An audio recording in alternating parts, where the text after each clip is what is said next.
Facing my darkest fear. They say hindsight is 20/20, but when the fortune teller warned me of a shadow that would follow me, I shrugged it off as a cheap parlor trick.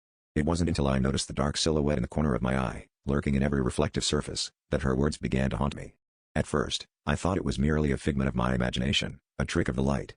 But as the days crept by, the shadow grew more defined, its presence more oppressive, inching closer with every passing glance. I couldn't shake the feeling that something was deeply wrong, like a misplaced puzzle piece in the fabric of my reality. Desperation drove me to search for answers. I scoured the internet for stories of other people plagued by shadowy figures, hoping to find solace in shared experiences. But what I found only deepened my dread. There were tales of these shadows consuming their hosts, leading them into madness or worse. My nights became sleepless, every reflection a reminder that it was drawing nearer, watching, waiting. The shadow was more than a mere outline now, it had depth, a darkness that seemed to absorb the light around it. I couldn't escape it. Mirrors, windows, even the polished surface of my phone revealed its sinister form. In a last-ditch effort, I returned to the fortune teller, her booth now a sanctuary of answers I desperately needed. She looked at me with a knowing sorrow, as if she had seen this play out countless times before.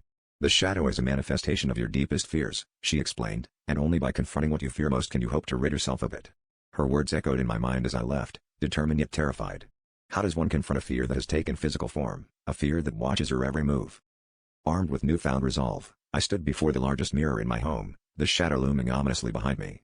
I spoke aloud, naming my fears one by one, each admission stripping away the shadow's power. With every word, the silhouette flickered, its form wavering. But as I reached the final, most daunting fear, the shadow lunged forward, enveloping me in a cold embrace. My scream was swallowed by the darkness, and now, I find myself trapped within the reflection, a prisoner of my own fears, destined to haunt the next soul who dares to look too closely.